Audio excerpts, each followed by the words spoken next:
안녕하십니까. 방금 소개받은 석동현 변호사입니다. 다시 한번 인사드리겠습니다.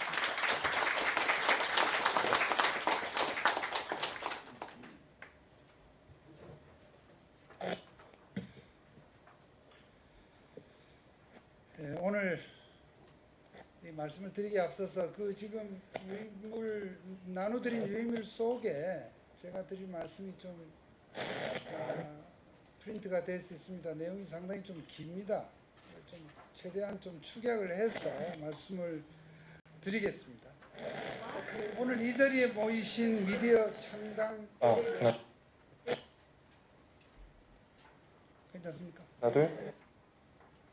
오늘 이 자리에 모이신 미디어 정당 창당준비위원회 발기인 여러분, 존경하는 국민 여러분, 유튜브와 SNS 미디어를 통해서 보고 계신 재외 국민과 동포 여러분, 저는 창당준비위원회 공동 대표를 감히 맡게 된 석동현 변호사입니다. 오늘 이후의 준비 과정을 거쳐서 조만간 정식으로 창당이 되면 정말 정치적 역량과 식견을 갖추신 그런 훌륭한 대표님을 모시게 될 것입니다만 저는 그때까지 준비위원회에서 마중물 역할을 하고자 합니다. 정치가 혐오되는 그런 시대에 또 하나의 정당을 왜 만들겠다는 것인지, 또 미디어 정당을 통해서 저희들이 앞으로 어떤 일을 어떻게 하겠다는 것인지를 좀 말씀을 드려볼까 합니다. 여러분들도 아시다시피 앞으로 대한민국의 4년 그리고 그 기간 중에 있을 대선을 좌우할 지난 4월 총선에서 보수파는 참패를 했습니다. 거의 제가 잘못하는 겁니까? 거의 괴멸적인 패배를 당했습니다. 지난 3년간의 정말 무능한 국정 운영을 심판해야 될 총선에서 오히려 국민의 준엄한 채찍질을 당해야 될 여당이 오히려 활개를 치는 결과가 나와서 건전한 상식과 양심을 가진 국민들 입장에서는 큰 실망을 겪었습니다. 물론 이러한 총선 결과에 대해서 투개표 과정에서 심각한 부정이 있었다고 하는 것을 의심하게 하는 여러 의혹과 증거들이 지금 쏟아지고 있는 상태입니다. 그래서 현재 후보 당사자 그리고 많은 선거인들 그리고 저를 포함한 변호사들이 그 진상을 밝히기 위해서 선거 소송을 제기하고 이를 규명하기 위한 그러한 노력을 밤낮으로 쏟고 있습니다. 그러나 그 결과가 아직 안 나온 상태입니다만 기울어진 정도를 넘어서 아예 뒤집어진 운동장이 된 국회는 일단 시작을 했습니다. 이에 따라서 대한민국의 헌법이나 자유민주주의 또 시장경제 중에 심각한 위기에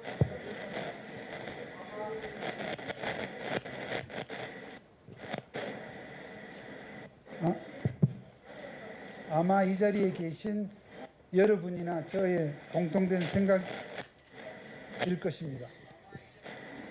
현 문재인 정권은 지속적으로 대한민국의 헌법적 가치를 무력화시키는 그러한 책동을 계속해오고 있습니다.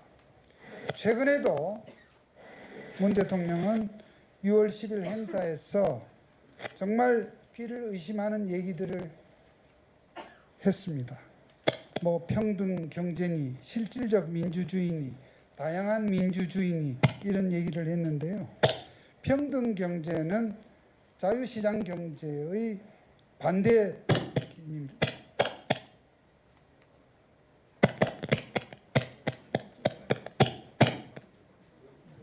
죄송합니다. 지금 이 행사 저희 문제가 아니라 행사장에서 마이크를 지금 제대로 못 해갖고 예, 계속 이렇게 혼선이 오고 있습니다. 이렇게 오셨는데 중요한 행사라서 예, 좀 마이크가 정비될 때까지 조금만 기다려 주십시오.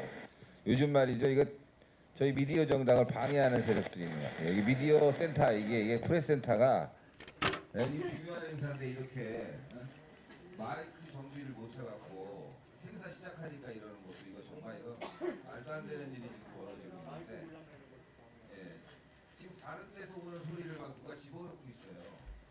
이게 혼선이 날 필요가 없는 일인데 여러분들 죄송하지만 잠시 그러나 잠시만 다시 예. 근데 지금 이게 계속 여기서 저희가 혼선이 생겨가지고 예. 잡을 때까지 제 말씀에도 들리죠? 근데 방송이 근데 여기서 방송이 안 나요. 여기서 계속 잡으면 아까부터 건너편에서 김홍걸이 진화 옆에 들어가 있는데 김홍걸 의원이 들어가서 조금만 기다리십시오.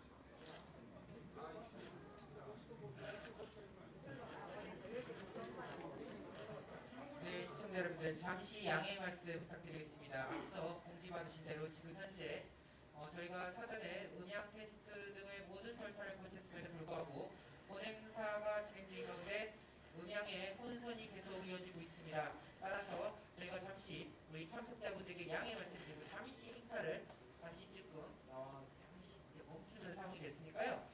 이해를 좀 부탁드리겠습니다. 지금 계속해서 뒤편에서 음향 확인을 하고 있으니까요. 잠시만 양해 말씀 부탁드리도록 하겠습니다.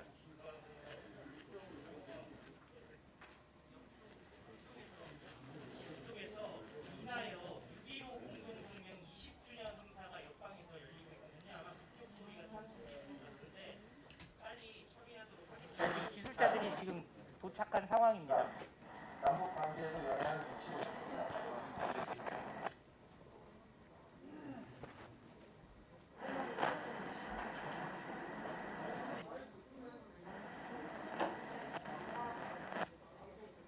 하고 있을까요?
공동선언 20주년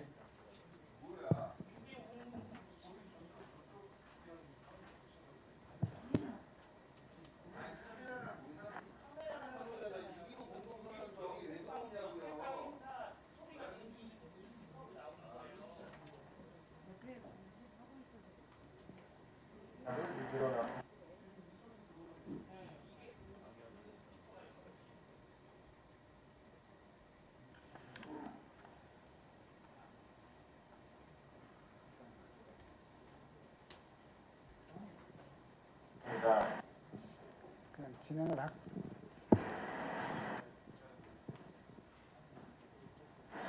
아름다운 우리가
방송을 하시는 분들이 빨리 성함 준비해야 돼요.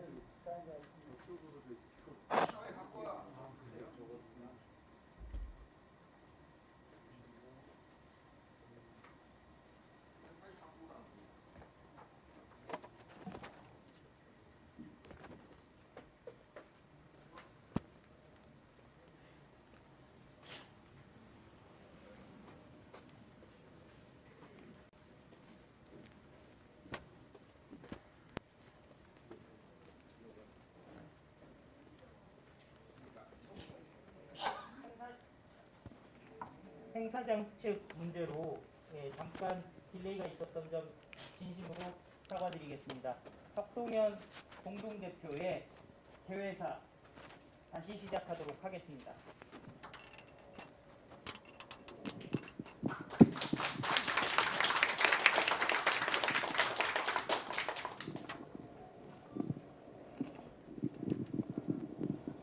그럼 처음부터 하겠습니다. 네, 방금 소개받은 미디어 정당 창당준비위원회 발기인 대회 대표 석동현 변호사입니다. 오늘 이 자리에 모이신 미디어 정당 창당준비위원회 발기인 여러분, 존경하는 국민 여러분, 유튜브와 SNS 미디어를 통해서 이 행사를 지켜보고 계신 제외 국민과 동포 여러분, 안녕하십니까? 저는 창당준비위원회 공동대표를 맡은 석동현 변호사입니다. 오늘 이후 준비 과정을 거쳐서 조만간 정식으로 미디어 정당이 창당이 되면 출중하신 정치 역량과 식견을 갖춘 대표님을 새로 모시게 될 것입니다만, 부족한 제가 그때까지 준비위원회에서 여러분들과 함께 마중물 역할을 하도록 하겠습니다. 정치가 혐오받는 시대에 또 하나의 정당을 우리가 왜 만들겠다는 것인지, 무엇을 어떻게 하겠다는 것인지를 함께 고민하면서 결심해야 될 사항들을 이 자리를 빌어서 좀 말씀을 드리고자 합니다. 아시다시피 저희 우리 대한민국의 앞으로의 4년과 그 기간 중에 있을 대통령 선거를 좌우할 그런 중요한 행사, 지난 총선에서 우리 보수파가 안타깝게도 슬프게도 정말 참패를 했습니다. 괴멸적인 패배를 당했습니다. 지난 3년간 무능하면서도 독선적인 문재인 정권을 심판할 수 있는 그런 기회였음에도 오히려 그러한 세력들이 활개를 치는 결과가 나와서 건전한 상식과 보편적 양식을 가진 많은 국민들이 큰 실망을 하고 있습니다. 물론 이러한 총선 결과에 대해서 투개표 과정에서 심각한 부정이 있었다는 그러한 의혹과 증거들이 쏟아지고 있습니다. 그래서 현재 후보 당사자, 그리고 일반 선거인들, 그리고 저를 포함한 다수의 변호사들이 그 진상을 밝히기 위해서 선거 소송을 제기하고 지금 그 진상을 밝히기 위한 노력을 쏟고 있습니다. 그러나 그 결과가 아직 안 나온 상태에서 이미 국회는 시작이 되었고, 대한민국의 헌법, 자유민주주의, 시장경제는 심각한 위기에 봉착해 있습니다. 현 문재인 정권은 지속적으로 대한민국의 헌법적 가치라고 할 수 있는 여러 중요한 가치를 무력화시키는 작동을 계속하고 있습니다. 최근에도 문재인 대통령은 6월 10일 행사에서 귀를 의식해 할 만한 그러한 문제 있는 말을 쏟아냈습니다. 평등 경제, 실질적 민주주의, 다양한 민주주의를 언급을 했습니다. 제가 생각하기에 평등 경제라고 하는 것은 자유시장 경제의 반대 개념이고, 실질적 민주주의, 다양한 민주주의라고 하는 것은 우리 헌법의 근본적 가치인 자유민주주의를 부정하는, 말하자면 인민민주주의 같은 그런 사이비 민주주의를 포장하는 말장난에 불과한데도 그런 말 대수롭지 않은 듯이 대통령이 하고 있습니다. 이러한 반역사적, 대행적 관념에 사로잡힌 집권 세력은 이제 삼권을 장악했답시고 헌법 개정까지 시도할 수 있다는 그러한 전망을 저희들이 하고 있습니다. 이에 맞서 자유민주주의와 시장경제를 지켜야 될 제1야당이 제대로 그 역할을 하고 있습니까? 과연 현재의 제1야당이 그러한 책무를 다할 수 있다고 여러분 생각을 하십니까? 한편으로 최근 정부는 표현의 자유를 문제 삼으면서 북한의 김정은의 여동생이 대북 전단에 대해서 비난하자 수시간도 지나기 전에 대북 전단 금지 법안을 만들겠다는 그런 발표까지 하고 있습니다. 이런 시도조차도 지금 제1야당이 막아낼 수 있을지 저희들이 걱정입니다. 과거에는 신문이나 방송과 같은 주요 언론들이 그러한 국민들을 교양하고 또 이러한 잘못된 정부의 그런 잘못을 견제하는 역할도 하였습니다만, 현재 아시다시피 극심하게 편향되어 있어서 국민들에게 그러한 문제의 해결의 수단이 되지 못하고 있는 실정입니다. 이런 상황에서 헌법과 자유민주주의 시장경제를 지켜내고 다음 선거 때까지 우리 국민들의 갈증을 해소시켜 주려면 국민들이 공감대를 가지고 다가갈 수 있는 새로운 정치 세력, 새로운 정치적 소통의 통로가 필요한 상황입니다. 그렇지만 현재 상황은 녹록지가 않고요.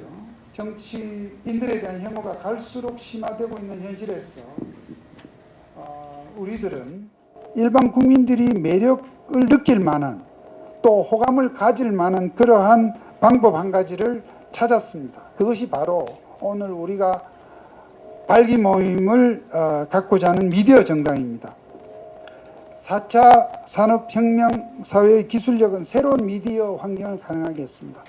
세계 최고의 초고속 무선 통신망을 갖춘 우리나라에서 또 청소년들서부터 중년, 성년, 중장년, 그리고 노년까지 거의 모든 국민이 손에 들고 있는 이 스마트폰, 하루 중 깨어있는 시간 내내 손에 쥐고 있는 이 스마트폰이 바로 그 수단이 될 것입니다. 스마트폰의 SNS 메시지를 통해서 지식도 얻고 전문가들의 의견도 청취하고 유튜브 등 동영상 미디어를 통해서 내 생각과 다른 사람들의 생각을 교환도 하고 교류도 하고 또 전파도 할 수 있는 그러한 시대입니다.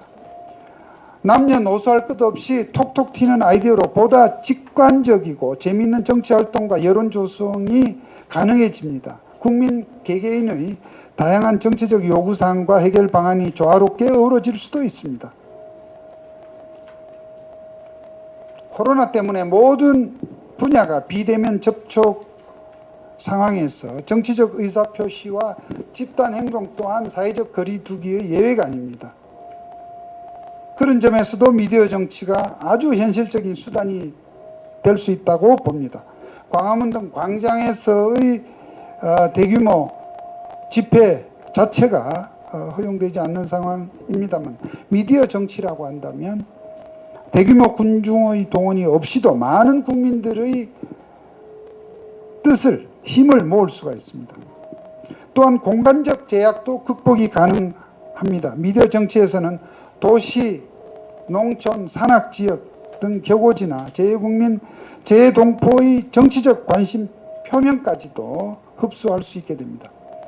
정당의 비민주적인 운영 행태도 피해갈 수 있습니다. 일반 국민에게 정당의 비민주주의적 운영은 해당 정당에 대한 반감뿐만 아니라 정치에 대한 혐오까지도 불러일으킬 수 있는데, 이와 같이 SNS나 유튜브 미디어를 통해서 당원 개개인의 목소리가 정당 활동의 중심이 된다면 상황 형식 풀뿌리 정당 활동도 좀 더 그 진면목을 다가갈 수 있게 될 것입니다. 뿐만 아니라 인사와 예산을 비롯한 정당의 운영 정보도 미디어를 통해서 투명하게 공개를 한다면 국민의 신뢰도를 높일 수 있고요. 윤미향과 같은 그러한 비리는 발을 붙일 수가 없을 것입니다. 당원 누구나 온라인상의 정당 정보를 실시간으로 검색해서 공유할 수도 있게 될 것입니다. 당의 운영 예산도 절감이 됩니다. 거대한 당사가 필요 없고 수백 명의 당직자가 필요 없습니다. 관료화된 당직자 사회의 전횡도 당연히 극복이 될 것입니다. 국민 여러분, 그리고 발기인 여러분, 그리고 오늘 이 행사를 축하해 주시기 위해서 오신 내빈들과 또 해외 동포 여러분, 선거 때가 되면 수많은 소수 정당이 반짝 생겼다가 많은 것을 우리가 많이 봅니다만, 그런 점에서 미디어 정당을 만든다는 것이 사실은 조심스럽기도 합니다. 그러나 우리가 단순히 새로운 시도에 그치지 않고 정치적 성과를 만들어내야 할 것입니다. 기존 보수 정당이 인력과 예산을 이유로 특정 지역과 해외 교민을 등한시해서 지역 정당으로 쪼그라들고 있는 것과 달리 우리 미디어 정당은 우리가 하기에 따라서는 진정한 의미의 전국 정당이 될 수 있습니다. 대한민국 미래 중심 세력인 10대 청소년 유권자부터 풍부한 경험을 활용할 수 있는 어르신들까지 모든 세대와 남녀 그리고 다양한 사회 경제적 배경을 가진 분들이 이 미디어 정당에 참여할 수 있도록 하겠습니다. 신나는 미디어 정치를 통해서 국민이 체감하는 국민 눈높이에 맞는 정책을 개발하겠습니다. 여러분, SPC라고 들어보셨을 것입니다. 어떤 기업이나 또 개인들이 어떤 특별한 일을 위해서, 그 일만을 위해서 만드는 그런 기업이 SPC라고 합니다. 특수목적 기업이죠. 우리 미디어 정당은 특수목적 정당을 또 생각을 우리가 지향을 할 수 있을 것입니다. 물론 정당으로서 내년도의 재보궐선거라든지 2022년의 대선과 지방선거라든지 그러한 현실 선거에서 의미 있는 결과를 얻어내는 일반 정당으로서의 목표도 저희들이 지향을 합니다만, 이와 같이 미디어를 기반으로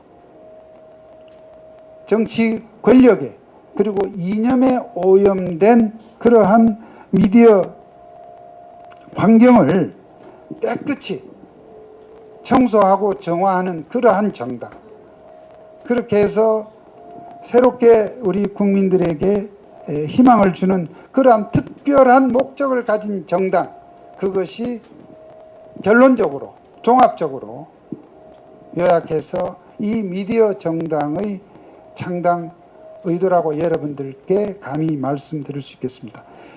이 시간 유튜브나 예선 미디어를 통해서 이 밝은 대회를 지켜보시는 국민 여러분들, 또 해외 동포 여러분, 이제 말씀을 마무리하겠습니다만, 미디어 정당 발기인에 좀 적극적으로 참여해 주시고, 그리해서 이제 풍전등화 같은 대한민국의 헌법과 자유민주주의를 지키고 우리가 살고 또 앞으로 살아가야 될 대한민국 공동체의 행복한 내일을 창조하는 데 힘을 보태주시면 고맙겠습니다. 대단히 감사합니다.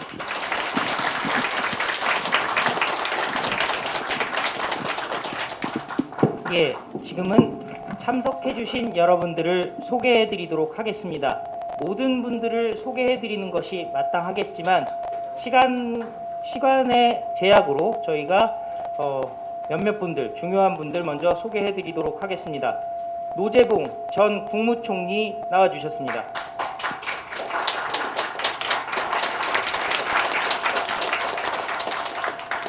고영주 고문님 나와주셨습니다. 양영태 공동대표님 나와주셨습니다. 혁동현 공동대표님 나와주셨습니다. 장기표 국민의 소리 대표 나와주셨습니다. 전영기 중앙일보 논설위원 나와주셨습니다.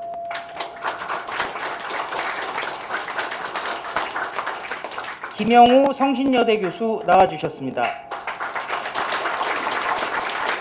조성환 경기대 교수 나와주셨습니다.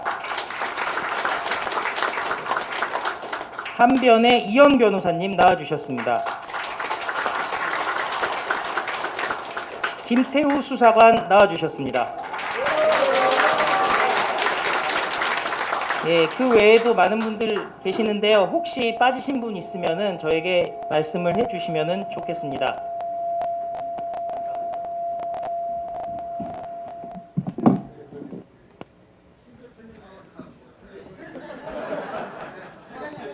신혜한수 신혜식 대표님 나와주셨습니다.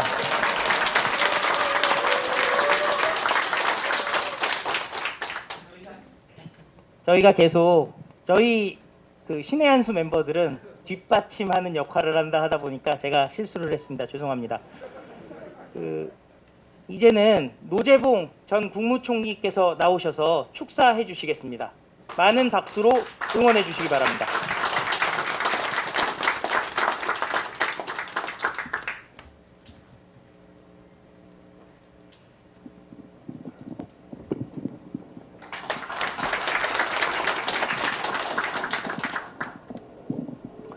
여러분 안녕하십니까.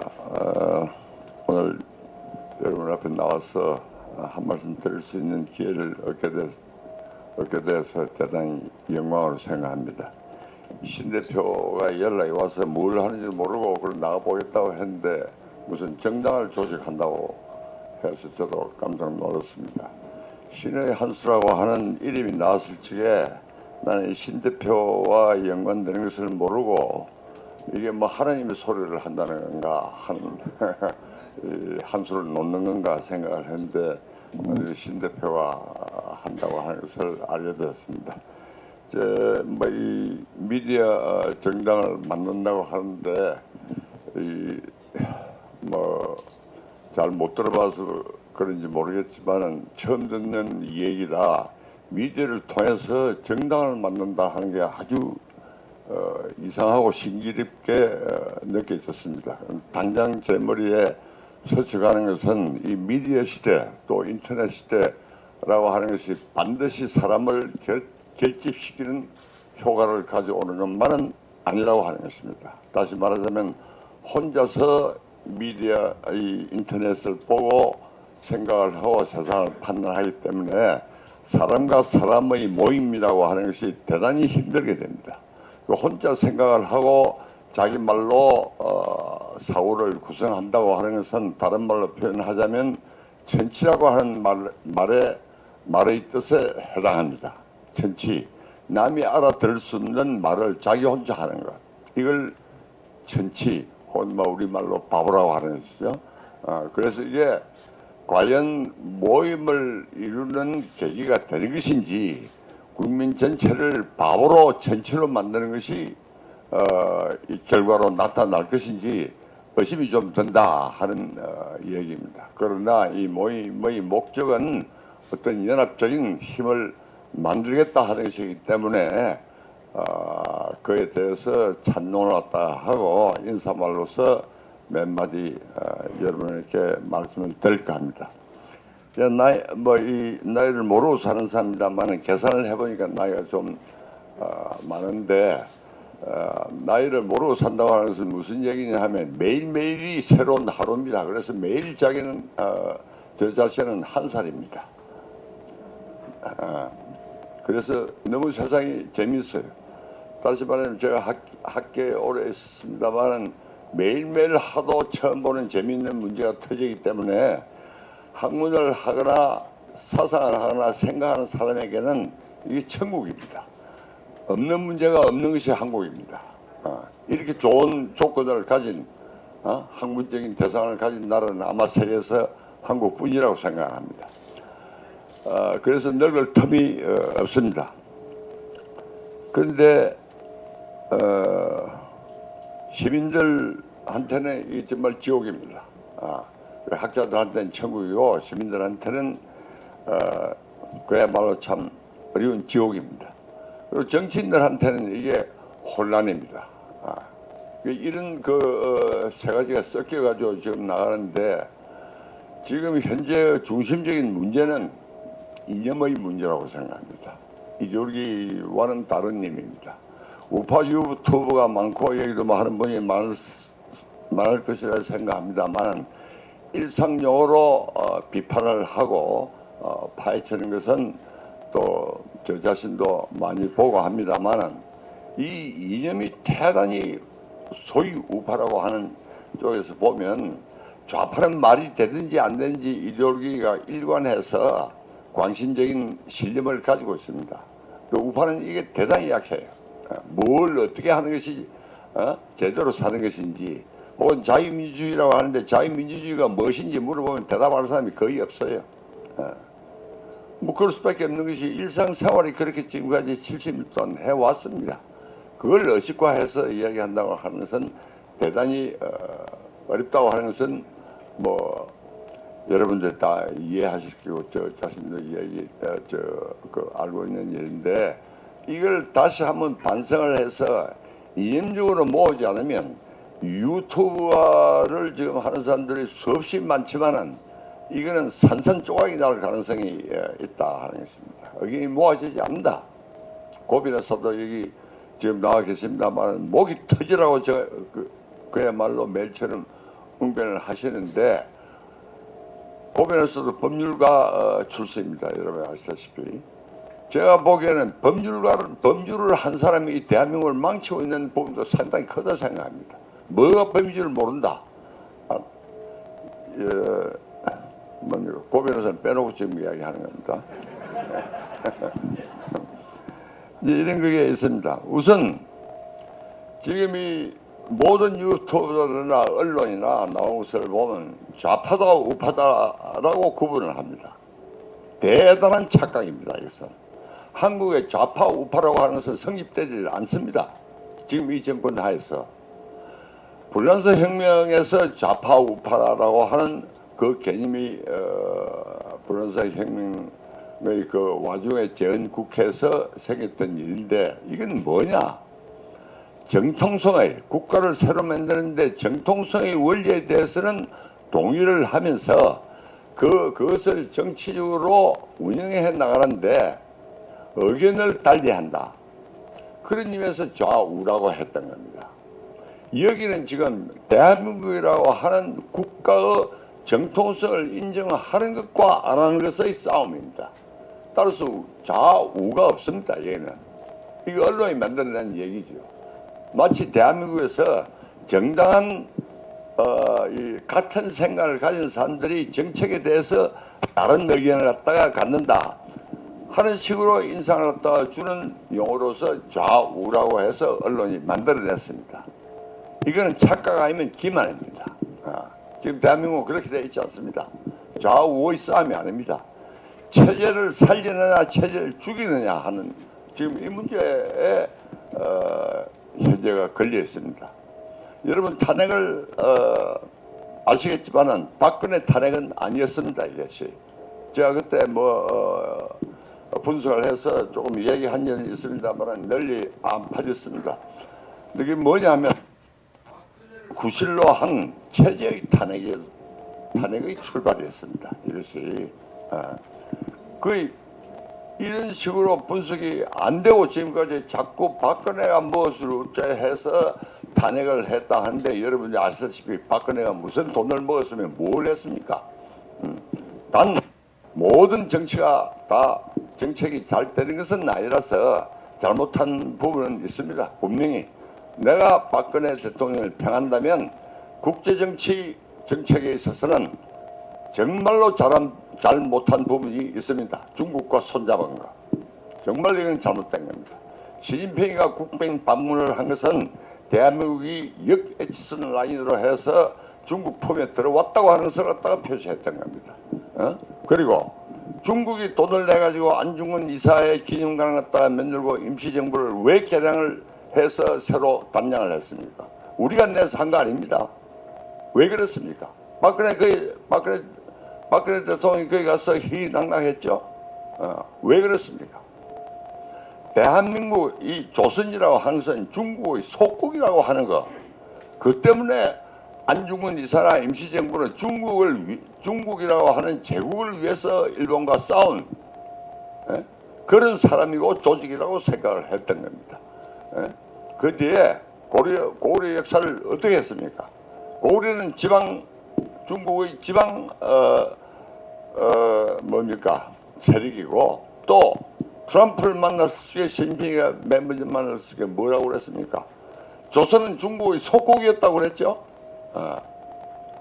자, 이런 사고방식을 가지고 노는데 박근혜 대통령이 거기 가서 막루에 올라서서 유일하게 자유우방 대표로서 기념식에 참석을 했다 하고 안중근 이사 임시정부 청사에 가서 그래 희희낙낙하고 웃고 있을 일이었습니까? 그렇죠? 그러나 박근혜 대통령을 내 원망하지는 않습니다. 뭐냐 하면 우리가 국제정치의 힘에 의해서 100년 이상을 갖다가 시달려오면서도 대한민국 정치를 하는 사람이나 대통령이라고 하는 분들이 국제정치에 대한 의식과 지식이 대단히 약합니다. 대단히 약합니다. 거의 무식에 가깝다고 해도 과언이 아닙니다. 내가 정부에서 봤기 때문에 내가 솔직하게 이야기를 합니다. 이런 식으로 경험을 갖다가 의식에 수용하지 못하는 이런 지도자를 갖다가 우리가 지금 몇 대로 지금 걸어온 겁니다. 이 국제정치적인 의식을 가진 사람은 대한민국 역사 속에서 단 두 사람이 있었습니다. 이승만과 박정희였습니다. 그 사람들 갖다가 지금 뭐 친미주의자 어쩌고 샀죠? 얼마나 이 대통령 그리고 박정희 대통령 미국하고 얼마나 싸웠습니까? 목숨 걸어놓고 싸운 사람들입니다. 그래서 오늘날 대한민국을 소위 만들었던 겁니다. 이게 흔히 말하는 절대적인 적관계는 아닙니다. 우방이라고 하더라도 각 나라의 목적이 있고 지리적인 위치가 다르기 때문에 갈등이라고 하는 것이 있습니다. 무지한 갈등 속에서 대한민국을 기초를 따지는데 그 두 분이 노력해 왔습니다. 그런 사람이 없었다면 오늘날 이건 없고요. 특히 이승만 대통령을 이야기를 하자면 20세기의 세계 최고의 지도자의 한 사람입니다. 제가 이승만 대통령을 알게 된 것은 미국 가서 유학 가서 알게 됐습니다만 그때 자유당 시대가 돼서 저도 뉴욕 학생들 모아가지고 데모를 한 일이 있습니다. 그때 자유당의 횡포에 대해서 데모를 한 일이 있습니다. 한국 대표부 앞에서. 어느 세계적인 유명한 교수의 강의에 들어갔는데 이 교수가 무슨 말 끝에 그래요. 20세기의 지도자 중에서 이승만이라고 하는 대한민국 대통령이라고 하는 사람은 20세기 지도자 중에서 최고의 지도자의 한 사람이다. 이 얘기를 해요. 이게 무슨 소린가 해가지고 집에 와서 처박혀 있던 독립정신이라고 하는 것을 읽어봤는데 그걸 지은 것이 20대 초. 나는 그 나이에 공부한다고 유학 가서 있었던 거예요. 근데 그걸 보고 깜짝 놀랐습니다. 그 정도 지식이라고 할 때는 이게 세계적인 인물입니다. 작은 나라에 나서 그렇지 루즈벨트, 처칠 이랬었지만 그 이상 가는 지도자입니다. 말로 정치적으로. 애국심으로 내가 이야기하는 것은 아닙니다. 명실공히. 왜냐? 이승만이라는 사람은 정치와 도덕은 다르다고 하는 것을 분명히 알고 있었던 사람입니다. 그 사람은 기독교 교인입니다. 그렇죠? 정치는 도덕으로 나가는 것이 아닙니다. 지금 문재인 정부가 하는 것을 보고 많은 사람들이 비판을 하고 또 일반 시민들이 그렇게 합니다.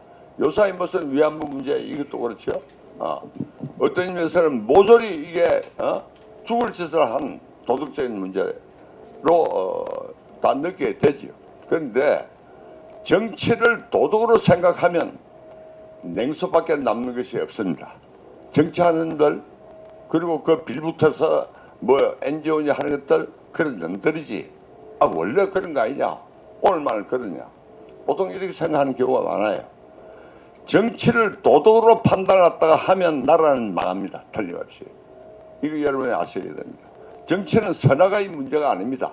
어떤 때는 거짓말도 해야 되고, 그죠? 어떤 목표를 갖다 향해서 나아가야 됩니다. 세계에서 지금까지 정치에 있어 거짓말 제일 잘하는 사람이 누구인지 아십니까? 프랭클린 D. 루즈벨트입니다. 직접으로 간 사람이에요. 이 사람은 거짓말을 하면서. 그래가지고 목표를 갖다가 달성을 하고 미국을 20세기에 맞는 국가로 만들어냈던 겁니다. 사기하고 거짓말하고 조금 다릅니다. 이 의미에서 지금은 사기하고 있는 거예요. 자, 그래서 좌우로 나눈다고 하는 것이 이게 잘못된 이야기다라고 하는 걸 했습니다. 이 말이 좀 그려지는데 빨리빨리 내서 끝을 내겠습니다. 근데 천천히 하고 내가 지금 좀 시간을 너무 뺏는 것 같아서 그런데 조금 천천히 하겠습니다. 근데 지금 우리 역사를 갖다가 보면요.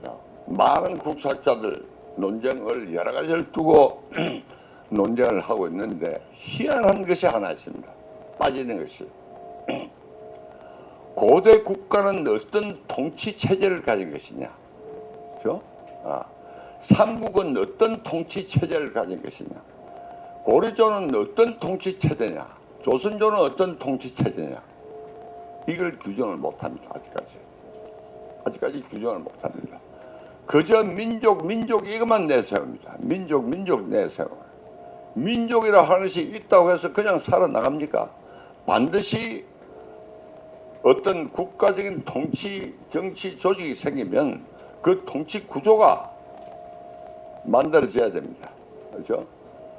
이게 이제 정치와 연관이 되는데 정치는 그러니 통치 구조가 만들어간다고 하는 것은 만들어져야 되는 것은 뭐냐? 자유스러운 사람들끼리 똑같은 사람들끼리 모여서 합의해서 만장일치로 국가를 만든다 이런 게 아닙니다. 또 그런 건 역사에서 본 일도 없어요. 정치는 지배복종의 관계입니다. 그리고 권력은 제재를 본질로 하는 겁니다. 이렇게 하면 여러분들 좀 뭐 이상하게 생각하는지 모릅니다. 예를 들어서 좀 어렵더라도 들어보십시오. 어려운 정도로 와야 됩니다, 여러분이. 자유를 갖다가 얘기하는데 자유는 장거리에서 움직이는 자유가 아닙니다. 만인 대 만인의 투쟁이 아니에요. 다른 사람의 자유를 갖다가 방해하지 않도록 제재를 가해서 질서를 만들어주는 것이 정치 권력이라고 하는 겁니다. 그렇죠? 자유에는 반드시 권력의 제압이 따르게 되어 있습니다. 그래서 남의 자유를 보호하는 겁니다. 이걸 질서라고 그러죠. 그런데 역사를 갖다가 이 얘기를 했습니다만은 왜 내가 이 얘기를 갖다가 하느냐? 정치 체제에 대한 얘기가 대단히 약하다. 현재도 그렇습니다. 아까 체제 탄핵이라고 이야기를 했죠. 무슨 체제를 갖다가 탄핵을 했으며 무슨 체제를 만들기 위해서 탄핵을 또 했느냐. 이 문제에 대해서 소위 우파라고 하는 쪽에서 너무 의식이 약하다고 하는 것을 제 나름대로 느끼고 판단하는 겁니다. 자유민주주의가 뭐냐? 답할 사람 거의 없을 겁니다. 어렵죠? 쉽지 않습니다. 생활은 우리가 그렇게 해왔습니다. 자, 흔히 삼권 분립이라고 이야기를 합니다. 삼권 분립이라고 이야기하는데 지금 이제 체제 문제를 갖다 두고 이야기를 하자면 자유민주주의고 입헌주의고 그래서 삼권 분립 이야기하죠. 현실적으로 한번 보십시다. 삼권 이외에 다른 그게 있습니다.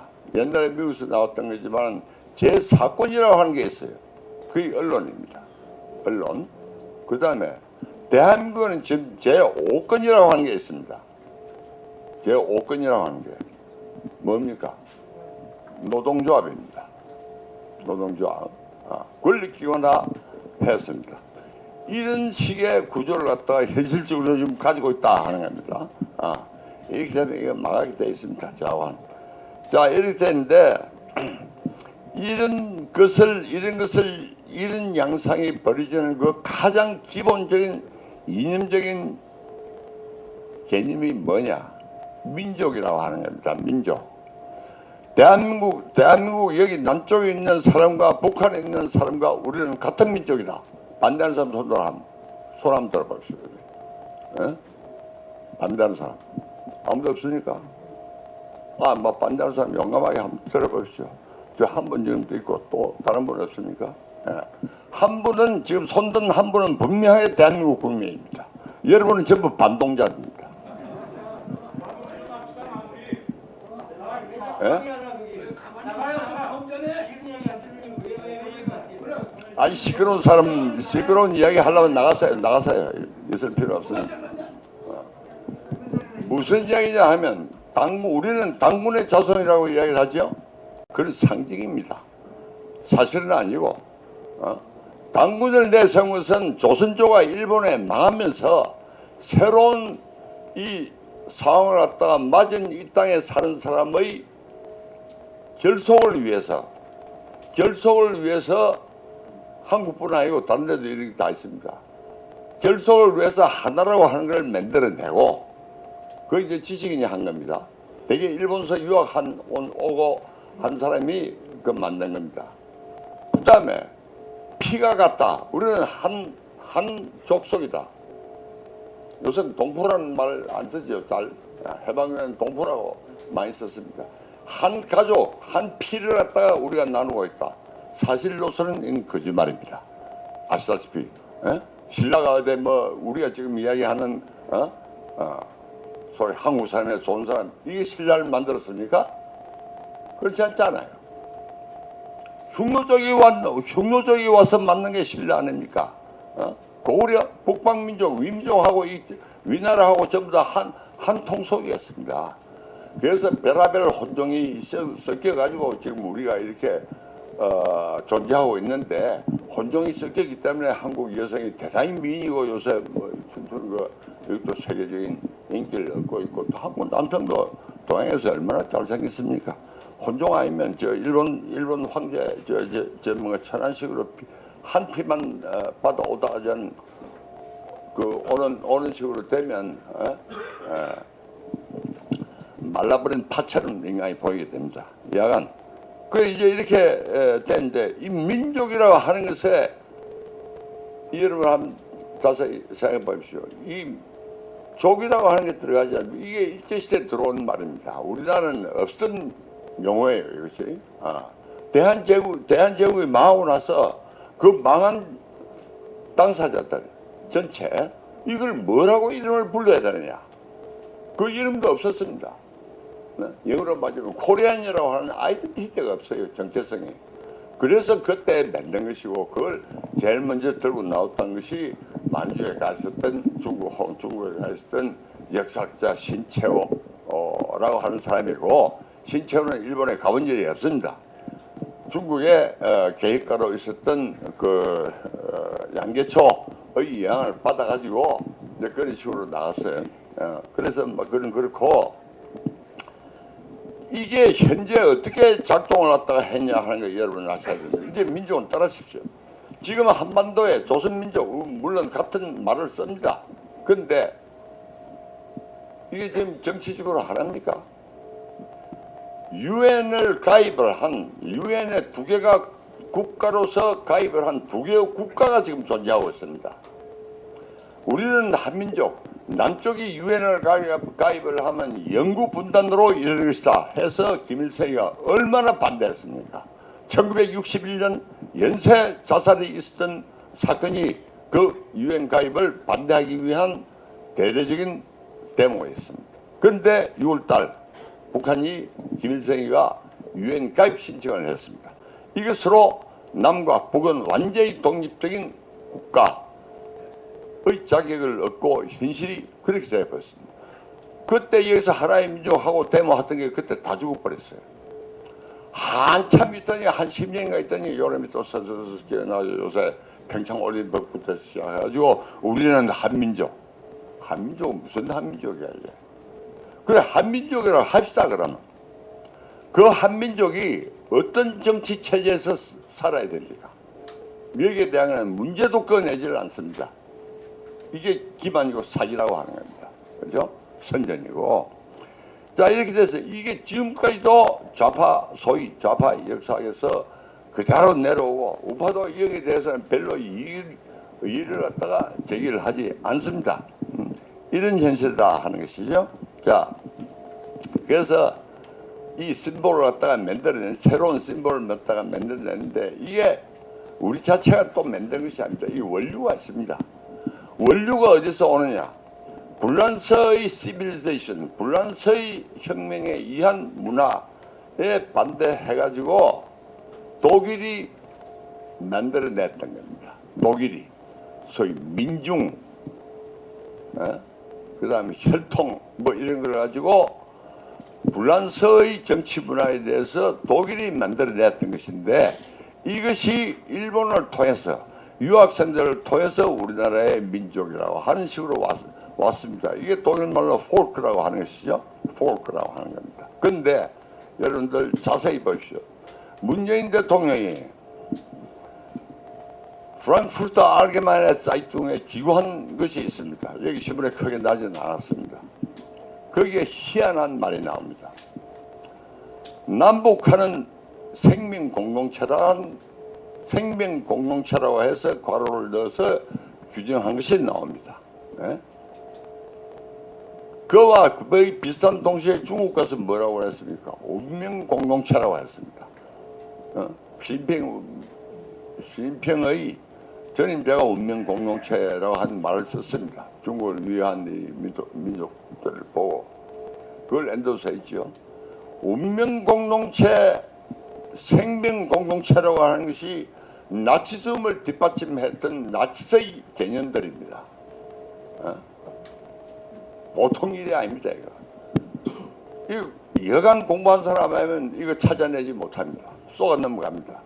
그래, 우리는 한민족이지. 그게 생명 공동체지. 이렇게 생각을 한다면 이거는 자살로 가는 길입니다. 자살로 갈게요. 뭐가 공동체예요? 전쟁은 누가 일으켰고 희생은 누가 시겠어요? 그렇죠? 자, 그 다음에 그건 내 길게 이야기 안 했습니다. 6월 10일 날, 이 며칠 전에 좀 잠깐 계십시오. 좀. 너무 깁니까?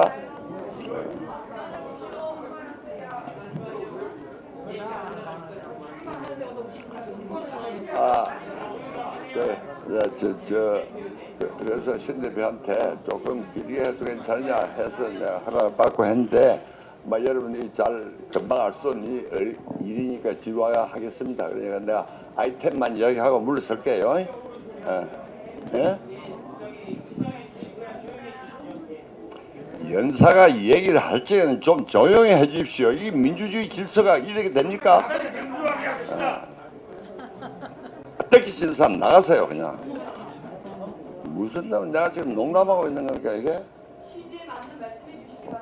이게 지금 그거예요. 이게. 아이,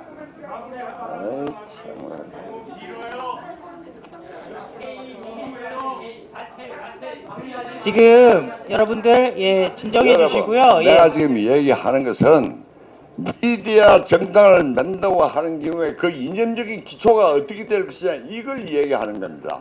그냥 모인다고 되는 겁니까 이게? 그래서 여러분이 그렇다고 할 때는 내가 그렇게 2, 3분 내로 내가 끝내겠습니다. 이야기 안 하고. 자, 이겁니다. 그 다음에 한 가지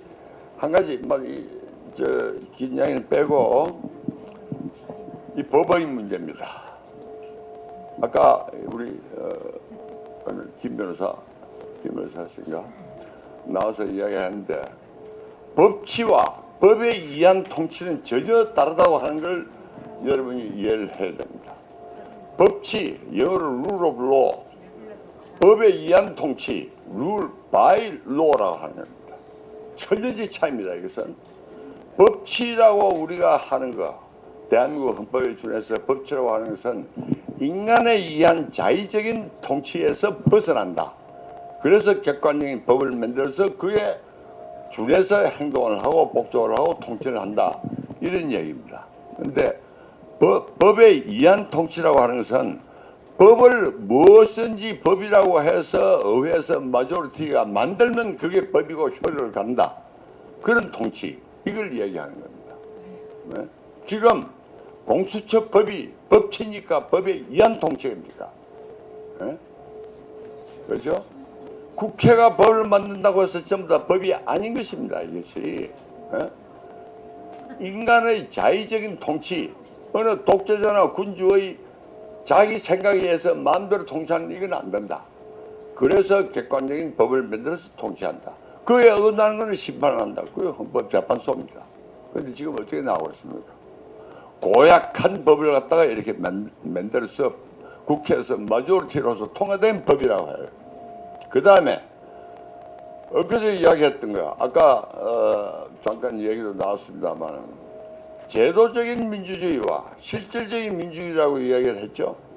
이게 무슨 이야기인지 아십니까, 여러분? 과거에 사회주의자들이 이야기했던 것과 그것이 연속이 돼가지고 레닌이 얘기했던 것을 그대로 표현한 겁니다. 에? 뭐냐?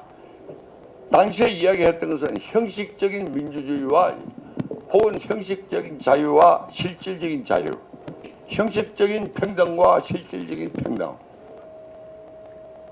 이 구분이었는데 실질적인 평등이라는 것은 경제적인 사회주의적인 평등을 이야기합니다. 그것이 실현되기 전에는 언론의 자유, 결사의 자유, 가족의 자유, 개인의 자유라고 하는 것은 형식이고 의미가 없다 하는 겁니다. 그것이 표현된 것이 엊그제 있었던 연설의 내용이라고 하는 겁니다. 예? 자, 이래도 짧게 할까요? 그래, 알겠습니다. 그 다음 이제 한 가지만 하고 업무를 나겠습니다. 이 어떤 국가든지 우적관계라고 하는 게 있습니다. 원수관계 아니에요. 이해관계가 대체가지고 우적관계라고 하는데 지금 대한민국의 적은 국제정치주 적은 어디입니까? 적은 북이 적입니까? 일본과 미국이 적입니까? 이 북한이라고 하는 것이 6.25 전쟁도 일으키고 하는데 적 개념이 없어졌습니다. 에? 저기 서 있어요. 저기 지금 그것만 없어지는 게 아닙니다. 그것과 연관해가지고 지금 여당 대표가 역사 청산을 하겠다고 그랬죠. 이게 무슨 이야기입니까? 역사 청산이라는 것은 일본과 미국에 관련된 얘기입니다. 왜 그런 식으로 나오느냐? 대한민국은 문재인 대통령이 이야기했다시피 국가가 아닙니다. 괴뢰 집단이죠. 괴뢰 집단이 지금까지 권력을 휘둘러서 왔지 국가가 아니라고 하는 겁니다. 그 국가 시작은 임시정부였다 하는 겁니다. 문재인은 지금 국가를 만들기 위한 주도권을 갖고 있다고 스스로 생각하고 있고 그것의 한두 번 아니게 표현이 됐습니다. 그러면 대한민국의 국가가 아니라고 하는 것은 무슨 의미냐? 신식민지라고 하는 겁니다. 제국주의에 의한 신식민지. 마동이 일본의 식민지로부터 미국의 식민지로 바뀌었다 이겁니다. 이게 신식민주의라고 하는 겁니다. 신식민주의. 이것이 좌파 학자들이나 지식이 떠드는 겁니다. 대한민국의 신식민주의면 얘한테 신이 때 굳은지 못 살아야 되는데 왜 이렇게 잘 사느냐? 매판자본 때문에 그럽니다. 매판자본에 대해서 그럽니다. 이런 식으로 이해를 해요.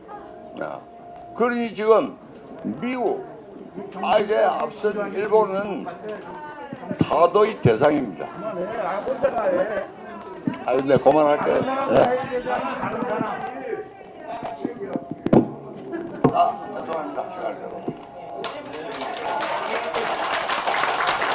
이렇게 큰 소리로 큰 박수 부탁드리겠습니다. 예, 감사드립니다. 다음은 국민의 소리 장기표 대표께서 짤막하게 축사해 주시도록 하겠습니다.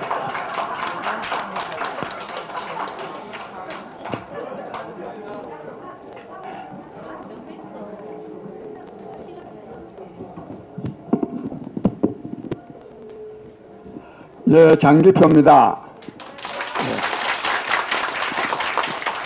여러분들 우리 노 교수님 오래간만에 제가 이 강의를 좀 잘 듣고 있는데 좀 참을성 없는 분들이 계신 것 같았어요. 예, 우선요 미디어 정당 창당을 준비하시는 여러분들에게 축하드립니다. 사실 한국 정치 제대로 되고 있다고 생각하는 사람은 정말 거의 없습니다. 다들 한국 정치 근본적으로 바뀌어야 한다 그럽니다. 또 조금 더 나아가면 정말 새로운 정당이 나와야 된다 이렇게 말합니다. 그런 사람이 한두 사람이 아닙니다. 그럼에도 불구하고 새로운 정당을 위해서 정당을 만들기 위해서 나서는 사람은 참 없습니다. 그런 점에서 오늘 우리 신의 한 수를 중심으로 해서 이 미디어 정당 정말 새로운 시대에 부응할 정당을 만드시겠다고 나선 여러분의 뜨거운 애국심과 그리고 또 열정 그리고 용기에 큰 박수를 보내면서 네, 잘 되기를 간절히 바랍니다. 마침 국민의 선거에서 21대 국회가 출범했지만 별로 잘 될 것 같지가 않죠? 있습니다. 약간의 제스처가 있지만 저런 제스처는 지금까지 끊임없이 보아왔던 것입니다. 또 하나의 기만에 불과하고 말 것입니다. 제스처도 제대로 좀 쳐야 되는데 제가 볼 때는 제스처도 제대로 된 제스처도 아닙니다. 그런 점에서 참 기대하기 어렵다. 저는 이렇게 생각해서 바로 이러한 문제의식 때문에 여러분들께서 본래 정치를 전문으로 하신 분들이 아님에도 불구하고 즉 언론 활동에 종사해온 분임에도 불구하고 정말 이 나라 이대로 또 이 정치 이대로 두어서는 안 되겠다는 정말 간절한 어떤 문제의식 속에서 이 정당 창당에 나선 줄로 압니다. 그렇지 않아도 짧게 말씀하라 그래서 더욱이 지금 오늘 이 시대는 문명사적인 대전환기를 맞고 있습니다. 저는 이 코로나19는 이 문명사적인 대전환을 아주 강제적으로 우리나라에 그리고 전 세계에 요구하고 있다고 생각합니다. 이처럼 문명사적인 대전환이 이루어지면 거기에 맞는 새로운 국정운영 방안이 나와야 되고 그 국정운영 방안을 실현할 저는 새로운 정치 세력이 나와야 된다고 생각합니다. 그런 점에서 한국의 기존 정당 여야 할 것 없이 저는 전혀 그런 데 대한 문제의식조차도 저는 없다고 생각합니다. 저는 우리 미디어 정당도 만약에 그러한 시대적인 요구에 부응할 수 있을지 없을지는 조금은 의문입니다. 그러나 저는 믿습니다. 우리 신의 한 수에 종사하는 분들은 정말 애국심이 너무너무 뜨겁고 열정 또한 너무나 치열합니다. 바로 그러한 애국심과 열정이 새로운 시대에 맞는 정당을 저는 만들어낼 수 있는 기본적인 토대는 되어 있다고 생각합니다. 제가 이 선배로서 제가 나이가 우리 노여봉 교수님 다음으로 제일 많지 않은가 싶어서 내가 선배로서 한 말씀 드린다면 우리는 남을 비판한다고 해서 우리가 성장하지 않습니다. 내가 잘해야 됩니다. 우리가 잘해야 됩니다. 이번 선거와 관련해서도 부정선거 말이 많이 있고 제가 보더라도 부정선거 요소가 굉장히 큽니다. 또 저한테 대해서 이 부정선거 고발하고 하라고 하는 말이 너무너무 많은데 그러나 저는 이걸 할 용기도 양심도 없습니다. 왜? 제가 그리고 미래통합당이 너무너무 잘못했기 때문에 저런 썩어 빠진 정권을 우리가 무너뜨리지 못한 것은 저들이 잘해서가 아니라 우리가 못나서 그런 것 아니겠습니까? 저는 그런 점 우리가 잘해야 됩니다. 정말 저 한텐다 후배들인데 우리 미디어 정당 하는 분들 저 문재인 정권 욕하는데 시간 들이는 것보다는 우리가 잘할 생각을 해야 됩니다. 내가 잘해야 됩니다. 나는 정말 이 점을 강조하고 하고자 하고, 이와 관련해서 제가 선배로서 혹도 조언할 수 있는 기회가 있다면 저도 작은 힘이라도 보태겠다, 이런 말씀을 드립니다. 그 다음에 저희 마이크 잡은 김에 저 장기표 이번에 선거에서 잘 되도록 많이 서원하셨죠? 그런 성원에도 불구하고 제가 떨어져 가지고 정말 죄송합니다. 근데 제가 떨어진 데 대해서요 굉장히 안타깝죠? 예, 정말 저는 이 선거에 떨어진 이후에 저의 낙선에 대해서 안타까워하는 분들이 너무너무 많아서 정말로 저도 안타깝고 가슴 아팠습니다. 그러나 이곳에 오신 우리 신의 한수, 우리 구독자 그리고 동지 여러분, 그런 여러분의 그러한 성원과 안타까움이 저 장기표에게 새로운 힘을 주고 있습니다. 아멘. 그래서 저 장기표가 정말 힘 있는 데까지 여러분의 그 성원과 안타까움에 보답할 수 있도록 열심히 하겠고, 그리고 이 미디어 정당이 정말 대한민국 정치를 근본적으로 바꾸고, 그리고 코로나19 애프터 코로나라고 하는 이런 새로운 시대에 부응할 수 있는 정치 세력으로 발전해 가기를 간절히 축원하고, 이것을 이루는 데 있어서 신의 한수 구독자 여러분들의 역할이 너무너무 크겠죠? 합니다. 100만 명 이상이 모이면 무엇이든지 이루어낼 수 있습니다. 신의 한수 구독자 여러분의 뜨거운 애국심과 열정이 반드시 미디어 정당을 성공시켜내리라고 확신하면서 여러분의 이 창당 작업에 대해서 거듭 축하의 인사를 올립니다. 여러분 감사합니다. 장기표 국민의 소리 대표께 박수 부탁드리겠습니다. 감사합니다. 혹시 조성환 교수님 잠깐 한 말씀 가능하신가요? 네, 알겠습니다. 그러면은 일단 저희 고영주 고문께서 인사 말씀 있겠습니다.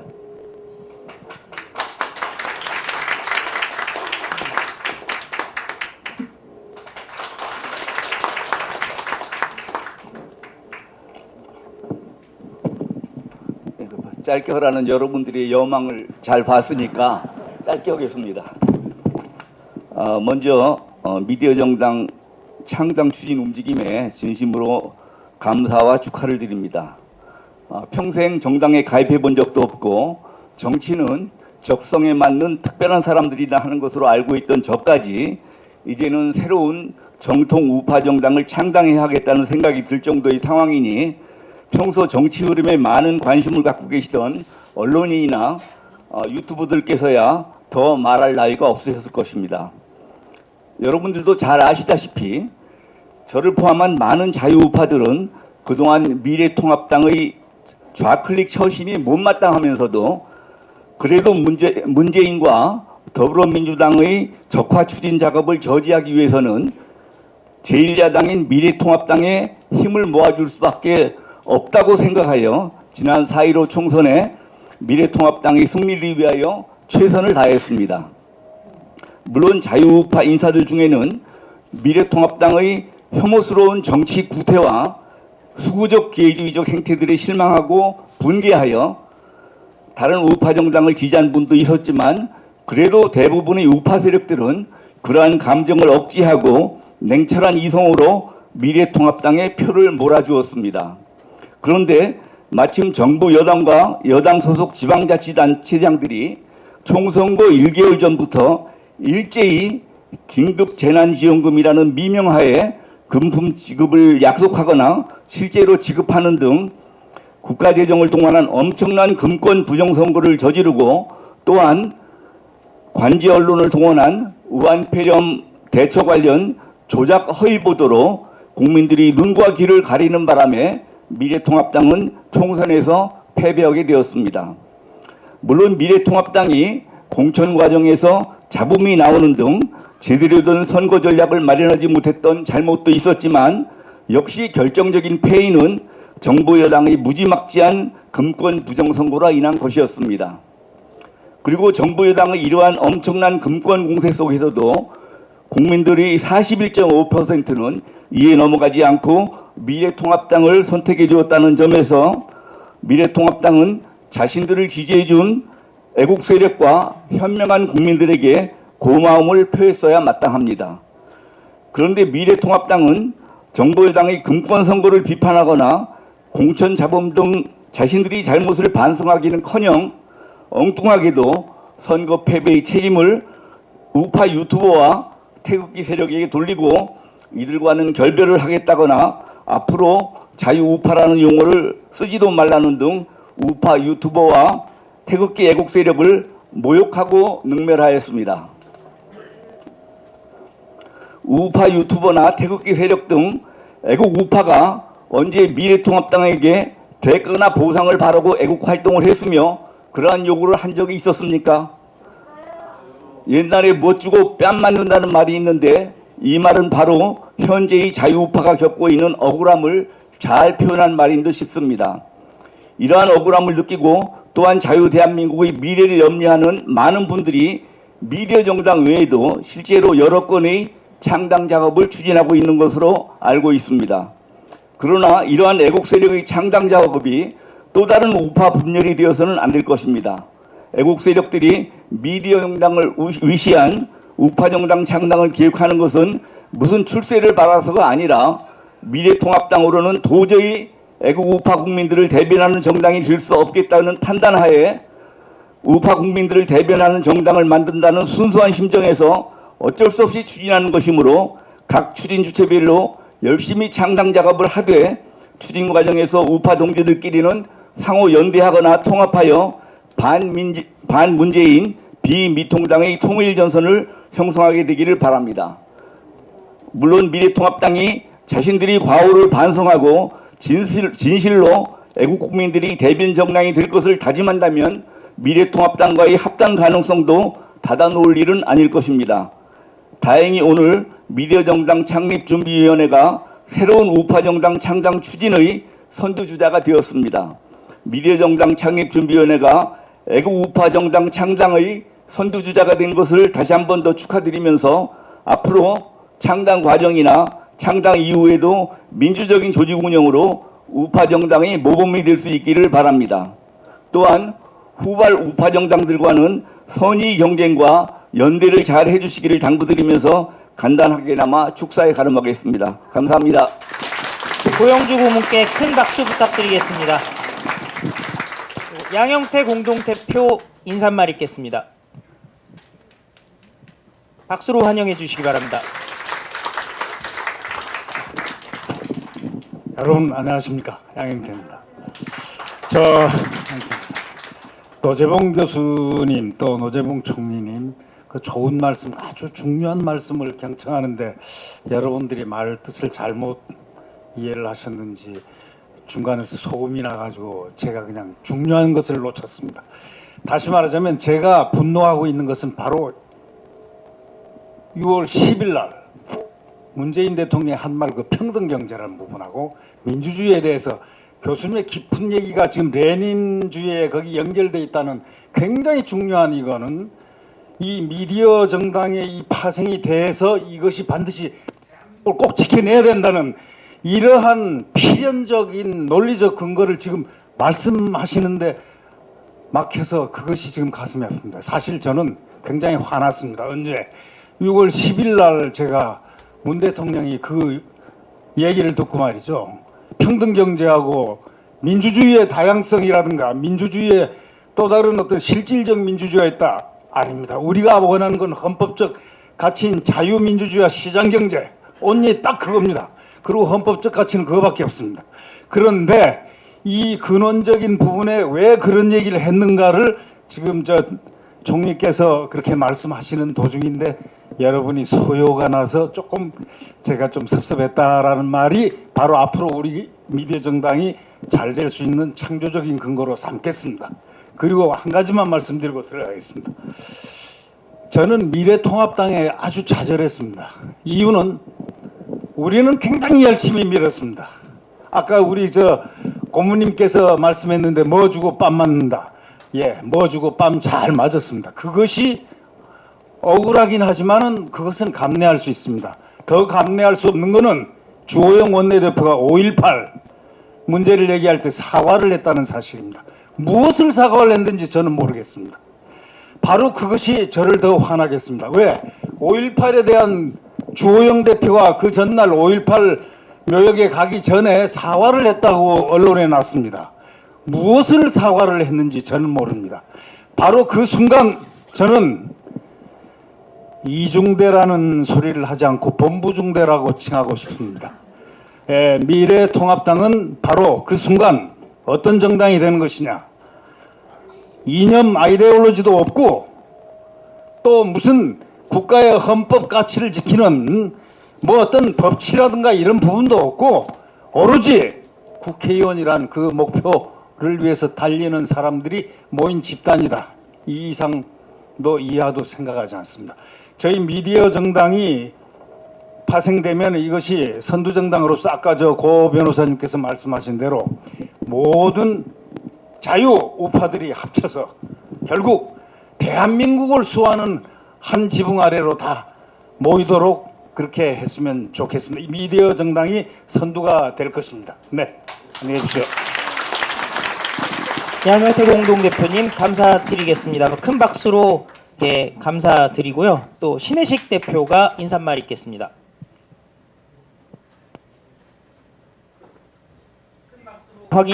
환영해 주십시오.